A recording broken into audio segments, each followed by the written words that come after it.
What is going on, guys? Another breakdown for UFC Vegas 68. Road to UFC bantamweight final between Rinya Nakamura and Toshiomi Kazama, both guys from Japan. Kazama going to have a 1-inch advantage in reach.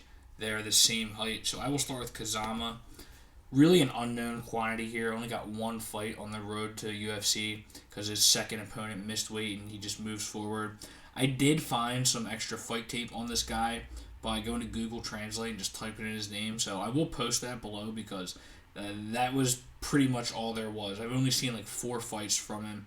But the records kind of speak for themselves, just a lot of unknowns. And the thing that's tricky with this whole tournament basically is with the U.S. regional scene, I feel like it's easier for me at least to make these contender series type videos, which this basically is. Because, after a while you get familiar with some of these fighters, especially the ones that are from, your region. And for me, that's the Northeast. So you get to know a fair amount of these regional scene guys. And it's, you get to know what's a good win on the regional scene and what is. Unfortunately, I have no idea about that for any of these guys. So we just don't know what the quality of these wins are. But, so far so good. A lot of submissions. That's this guy's game. He comes forward with a lot of pressure. Haven't seen much from him on the feet, but does a really good job of controlling on the ground, controls the legs, controls the wrist, threatens multiple submissions, and can transition between them quickly. I've seen that.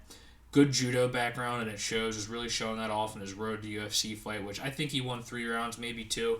Didn't get to see much of his striking, but, it was the same deal. Forward pressure, and, he did get reversed a couple times, which is interesting because he's going to have to worry about getting reversed in this one. If he wants to grapple, he's going up against a very tough opponent to do that against. But, yeah, just very unknown for Kazama.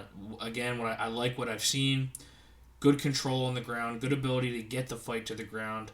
But, not like expert level getting into the ground, but sometimes we see these jiu-jitsu guys who just have no ability to get the fight to the ground. I don't think he is one of them. I think he has some ability, but just haven't really seen him extended much other than his UFC debut and the last fight. He's only gone to the decision one other time.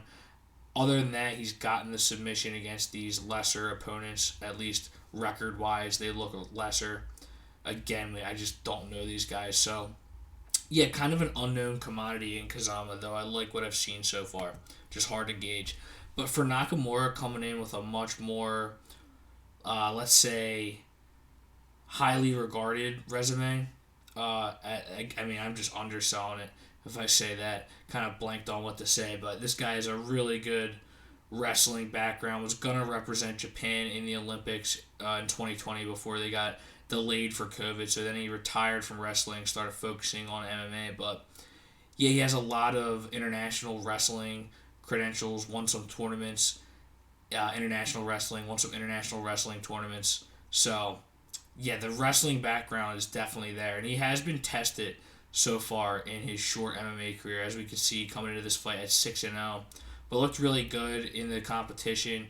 In his first road to UFC fight, gets a really strong, perfectly timed double leg, and then he ends up hitting him in the back of the head. It was a little bit controversial. I don't know if he actually hit him in the back of the head. The ref, who was a ref I wasn't familiar with, took a point immediately, so that was interesting. But then he just immediately does the same thing, strong double leg, pulls off a key lock 3 minutes into the first round. And then in his second fight, really wanted to show off his striking. Some of the most reckless striking I've ever seen, but before he got super reckless, lands a really nice counter right, stuns him, lands a knee to the head at one point, and then he just starts getting really reckless, like I said. And he does get clipped on entry once or twice, but not the worst thing in the world, as long as he doesn't do that again. But it's good to see that he can take a punch because he got caught pretty clean with the hook on entry, and his nose was messed up, but ends up getting the finish on the feet, lands another really nice flurry, puts him out with a right.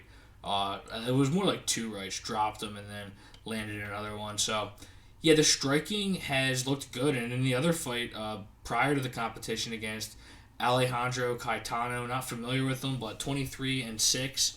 Most of his fights with Brazil has fought with most of the reputable promotions in Brazil, and he really had to make him dig for it. But, the striking from Nakamura kind of reminds me of another Japanese fighter on this card, Taira. Just watching the tape, you see the same things in their movement, just very, very good movement, and they pick their shots. Both guys who like to grapple, but they just time these shots so perfectly. He ends up knocking down Caetano in the first round, landing some really good calf kicks. But Caetano was landing even better calf kicks, and Nakamura probably ate like 13 really good calf kicks in that fight, which is on YouTube. But just keeps marching forward unfazed and landing some good calf kicks of his own, but eventually gets the takedown. Caetano defends it with the guillotine in the second round. Was never really threatening a guillotine, but just kind of had his arm around his neck, and he just ends up staying in side control, landing some knees. Third round kind of plays out the same way, so he salts away a decision, and it's good to see him. It's good to see him get tagged in that Road to UFC fight. It's a weird thing to say. It's not like I want to see him get tagged, but a guy coming in with a wrestling background, it's good to see that he can take a punch, and it's good to see that his striking seems to be there too. This guy seems like he's got a lot of good attributes. Seems like he could be really, really good. But for this one, he's a 4-1 favorite. Nakamura is 4-1, and I think that's just got to be the pick. He's been a big favorite in a lot of these fights, and he has looked like it. He's looked like minus 1,000 in his last couple fights, but the only thing is Kazama, I just don't know about him. He's looked good so far, but I don't think he's ever gone up against a wrestler like Nakamura. But Kazama, again, I do like what I've seen. He seems like he could be good too. Just a complete unknown. So I've said it a million times. I don't think I'm going to be betting a whole lot on this card, but I do like Nakamura for some low risk things, just sweetening the pot. We'll see what we can do with it. But I don't know if I'm going to have like a multi-unit parlay on this card. I usually do that, to pair a couple of the fights I like together and throw a couple units on. I don't think that's going to happen for this card, but there is time to decide.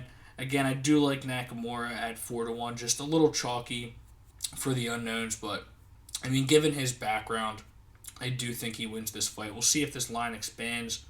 There's a chance that he goes out there minus 400, looks like a gift, but because we don't know, I'm not going to get too aggressive on this one. So thanks for watching, guys. Sure, subscribe, and take it easy.